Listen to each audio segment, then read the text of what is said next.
I've worked in law, politics, investment banking, and ran my own businesses. And I've advised the US, South Korean, and Chinese governments. How does the world see China? How does China see the world? I'm Einar Tangen. Find out on Tangen on China, a special series during the 2 sessions.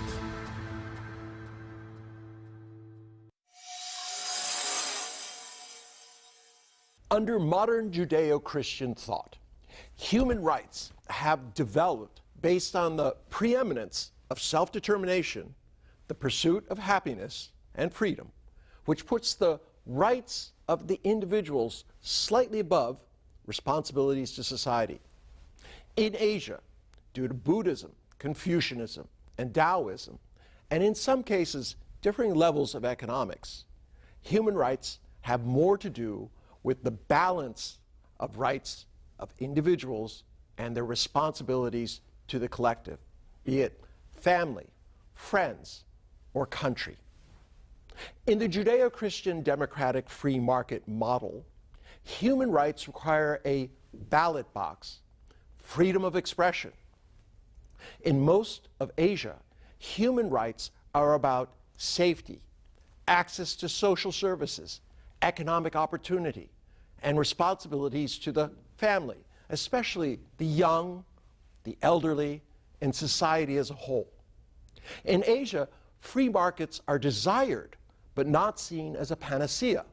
The 2008 financial crisis, the lack of accountability, the inability of developed countries to handle COVID-19, the use of wars and economic sanctions to secure economic benefits have soured many in Asia, including those who once believed that Western values and systems had much to offer. Today, there are those who want to use the Western definition of human rights to contain and eventually change Asia, and in particular, China. So let's compare outcomes. The majority of wars started in the last 40 years have involved Western countries, either directly or through proxies, on a political and economic level.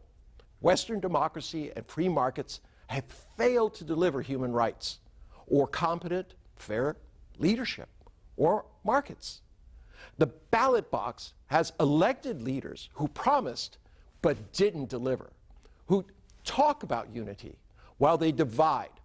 China has 40 years of sustained economic development, which has created the second largest economy in the world from virtually nothing, while moving 700 million of its people out of poverty. China's definition of human rights means it shows the greatest respect to life, as being demonstrated in its handling of the COVID-19 pandemic. The government was expected to, and did, take swift, effective action, resulting in saving of tens of thousands of lives and the fastest return to the new normal of any large nation in the world. Human rights also means development rights for the people. Poverty is expected to be the responsibility of society. Safety on the streets, at home, school, and places of work are taken for granted. Access to medical services, education, housing, and jobs are all considered part of basic human rights. And language barriers are overcome through education, allowing people to move and seek opportunities. This is not to suggest China doesn't have problems.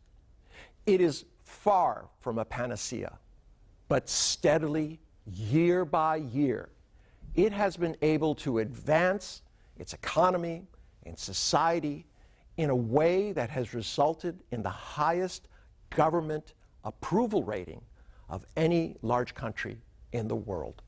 These experiences have taught China its strength and future is in its national identity. Places like Hong Kong and Xinjiang have been lightning rods for dubious Western human rights criticisms, which have more to do with politics than genuine concerns.